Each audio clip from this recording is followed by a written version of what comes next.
Setiap rumah punya cerita, tapi tidak semua cerita ingin diingat kembali. Di pinggiran kota Bandung, ada sebuah rumah tua yang sudah lama kosong.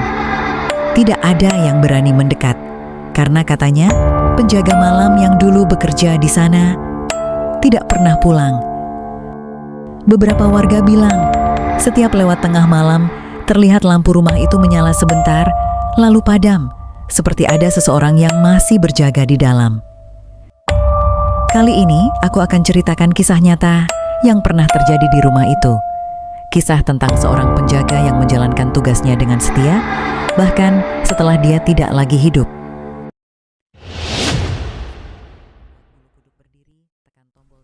Selamat datang di Bayangan Malam.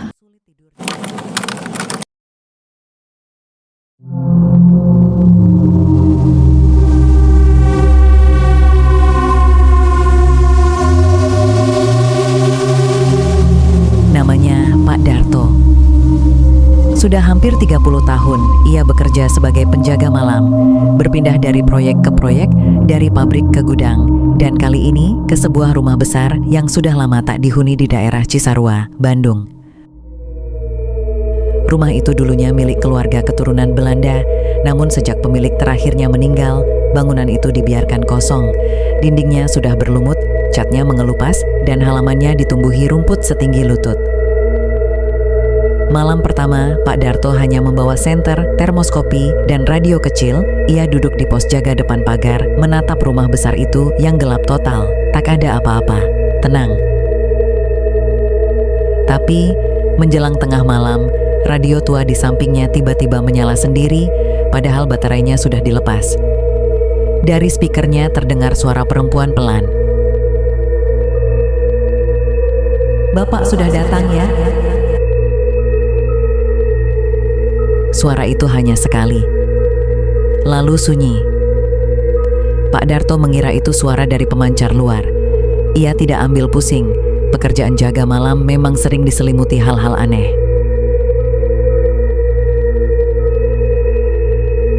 Malam kedua, suasana mulai berbeda.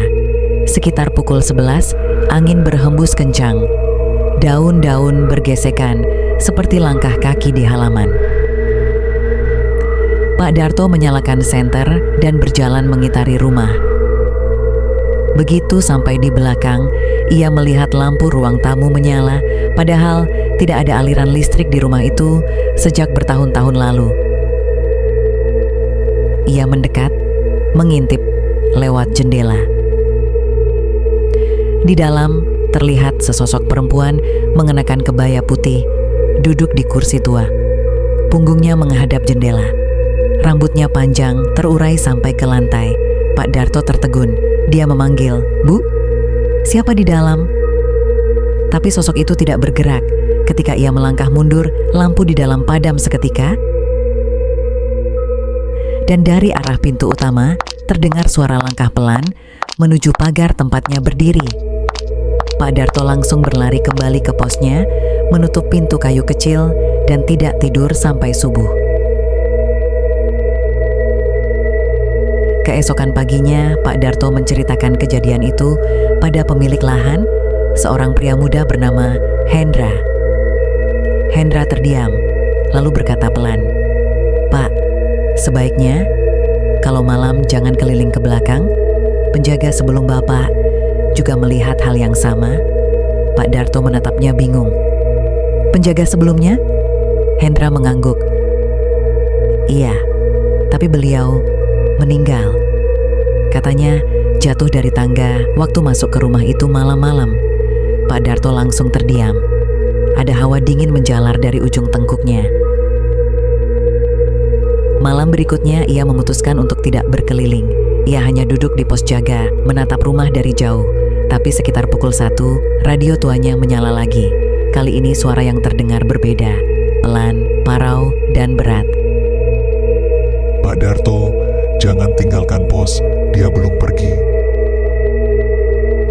Hujan turun deras malam itu.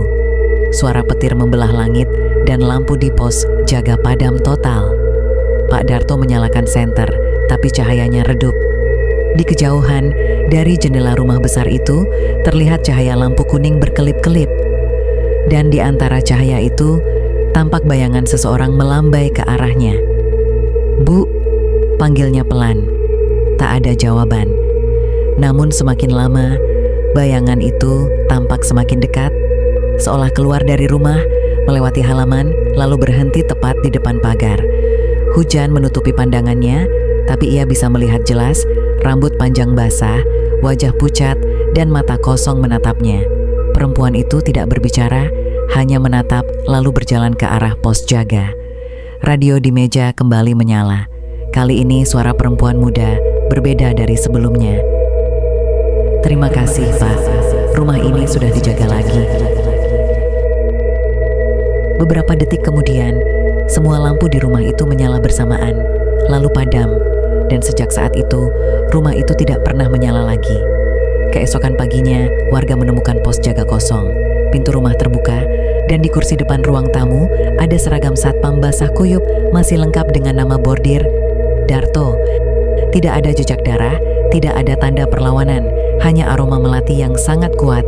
Dan di atas meja, radio tuanya masih menyala pelan, memainkan lagu keroncong yang tak lagi ada pemutarnya. Rumah kosong bukan berarti tanpa penghuni, kadang mereka hanya menunggu seseorang yang mau menjaga kembali.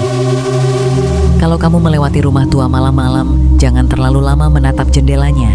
Mungkin saja ada yang sedang menatap balik. Kalau kamu suka kisah nyata seperti ini, dukung channel ini dengan subscribe, nyalakan loncengnya, dan bersiaplah. Karena minggu depan kita akan membahas rumah yang bahkan polisi enggan memasukinya.